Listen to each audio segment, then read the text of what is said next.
can hear the music from here. The thump of the drums, the laughter spilling from the open windows, the scent of roasted meat drifting across the fields. They're throwing a party for him. The one who took half of everything we owned, broke our father's heart, and squandered it all on things I am too ashamed to name. And now he is back, not in rags, but in a robe. My father's robe. I am standing out here in the dirt, my hands calloused from years of doing exactly what I was told, keeping every rule, never once embarrassing this family. And no one is throwing a party for me. Why does being obedient feel so much like fading into the background? Have you ever felt that way? Have you ever done everything right, kept all the rules, and worked the fields faithfully, only to watch God pour out grace on someone who broke every rule and seemingly got away with it? Today, we're turning our attention to the prodigal son's brother in one of the most famous parables ever told. The brother who stayed home, yet whose heart wandered far away. We'll step into the lives of the faithful, the weary, and the overlooked, uncovering an uncomfortable yet beautiful truth. Sometimes the greatest need for restoration hides behind the facade of perfect obedience. By the end, it becomes clear that you can stand right outside the Father's house and still miss the Father's heart entirely. In Luke chapter 15, the prodigal son returns from the pig pen, and the father runs to meet him, embracing him with a kiss despite his dirty face. He orders the fatted calf to be prepared, and the house bursts into joyful celebration. Verse 25 pans the view to the fields. Meanwhile, the older son was out working in the field. As he approached the house, he heard the sounds of music and dancing. He doesn't go in. He calls a servant over to ask what is happening. When he hears that his reckless, ruined brother has returned and is being celebrated, the elder brother's reaction is not relief. It is rage. He refuses to enter the house. His father, the same father who ran down the road to meet the rebel, now walks out of the party to plead with the rule keeper. And the elder brother's resentment finally boils over.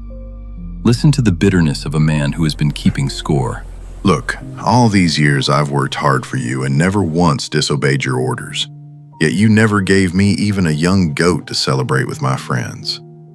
But when this son of yours who wasted your property comes home, you kill the fattened calf for him. The tension here is markedly different from that in the prodigal son's story. His sin was scandalous, public, and messy, whereas the elder brother's was quiet, respectable, and all too common, a self-righteous bitterness. Notice his words, "All these years I've been slaving for you." To him, his father is more of a boss than a parent. His efforts aren't driven by love, but by the mentality of an employee waiting for a payoff. For him, obedience is simply a form of currency to get ahead. He's upset because he sees his relationship with his father as a transaction. He's fulfilled his duties and expects a reward. When grace is given to someone who hasn't earned it, it completely upends the elder brother's worldview. He can't bring himself to celebrate his younger brother's return, convinced he's earned his place while the prodigal son squandered his. As lost as the boy in the pig pen, but he hides it behind a sense of duty. He's stuck in the cold, relentless grip of perfectionism. Meet Christabel, our modern-day story inspiration. Christabel is a senior ward nurse at a busy government hospital who's given her all to the job. Every morning she's on the ward before the day shift begins, pulling on her scrubs in the dim locker room while the city sleeps. Christabel is overnight charts before the doctors arrive, restocks 1V trolleys, updates medication logs, and takes a quiet stroll through the ward to see each patient before handover. She knows the elderly man in room 4 who can't sleep without a light, and the little one in pediatrics who needs a song before an injection. In her 11 years here, she's never once called in sick when the ward was short-staffed. Christabel is the kind of nurse who stays late without keeping track, the one who holds a dying patient's hand when family hasn't arrived yet, murmuring quiet prayers to a stranger in the dark. She's missed birthdays, skipped holidays, and eaten cold lunches while standing at the nurse's station, because the ward couldn't spare her to sit down. She's never complained or asked for recognition. She just keeps showing up, day after day, believing that faithful service is its own reward. One afternoon, the hospital director called a staff meeting to introduce a new nurse, Nuella, a young woman fresh out of training with just 6 months on the ward. In her second month, she'd made a serious medication error that nearly cost a patient his life. The incident was reported and investigated, followed by a period of supervision and retraining. Not only was Nuella reinstated, but at the meeting she was publicly praised for her courage in owning up to her mistake and for the remarkable progress she'd made since. The director called her resilient, a testament to the hospital's belief in second chances. The room erupted in applause. Christabel sat in the third row of the meeting room, a cold knot tightening in her chest. She didn't clap, her eyes fixed on the table, hands neatly folded in her lap, jaw locked. 11 years of double shifts, skipped family dinners, and holding the ward together with her own 2 hands, yet never once had the room applauded her. No commendation, no ceremony, no director at a podium saying her name. And now, the one who'd nearly cost a patient their life was met with a standing ovation, while she, who had quietly and faithfully kept people alive for over a decade, stayed unseen in the third row. That evening, Christabel drove home in silence, parked her car outside her flat, and took a long walk in the park near her house. She wandered aimlessly, staring at nothing, and asked God a question she had never dared to ask before. Is this all my faithfulness is worth? Does anyone even see me? Stop a moment for this part. For centuries, we've celebrated the prodigal son's return.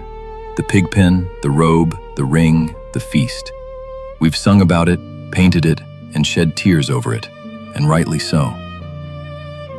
But the parable doesn't end with the party.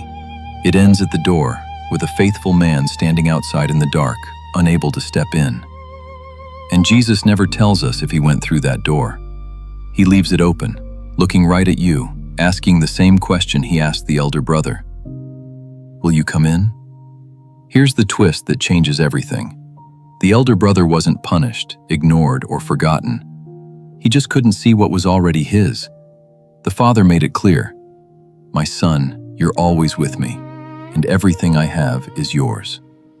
The whole estate, the father's constant presence, the unbroken bond. It had been his all along. Yet he'd been living like a hired hand in the very house where he was the heir, working for pay in a kingdom where he was already royalty. This is the quiet, sobering truth Christabel needed to hear as she strolled through the park, and maybe one you need to hear too. The bitterness that rises when grace is given to someone who seems unworthy isn't proof of righteousness. It's a sign you've forgotten who you are. Somewhere along the way, serving God turned into a transaction instead of an act of love. You started keeping score because you forgot the Father never was. You worked for applause because you forgot his presence was already the reward. Faithfulness was never meant to be a form of transaction, but a response to love. Serving God to earn his approval will leave you feeling shortchanged when grace is freely given to others. But when you serve him knowing you are already loved, chosen, and held, someone else's restoration becomes a reason to celebrate, not compete. The party isn't the issue, it's the whole point. And the saddest part of this story isn't the prodigal son stuck in the pig pen. It's the elder son standing at the door, so close to the celebration, so near to the father, yet choosing the cold, lonely prison of his resentment over the warmth of the table that's always been waiting for him. This is for the faithful one, the worn-out rule follower, the one who's carried the weight of responsibility, done the right thing when it was hard, and now stands outside the celebration, feeling unseen and unappreciated. The Father comes to meet you too. He notices your efforts, but he's not after your accomplishments. He wants your heart. You don't have to work for his love or earn your place at the table. Put down your ledger. Stop keeping score. The party is for you as well. Your restoration isn't about being rescued from the mud, but about being freed from the cold, exhausting prison of perfectionism. Come inside. You are his child, not his employee. Everything he has already belongs to you. Let us pray together. Our Heavenly Father, we acknowledge how easy it is to slip into a servant's mentality, forgetting that we are first and foremost your children. Forgive us for treating your love as transactional. We're tired, Lord, drained, overlooked, and left standing outside while the celebration carries on without us. Find us here, even in our self-righteousness. Soften our stubborn hearts. Help us let go of the heavy burden and step into the welcoming warmth of your loving arms.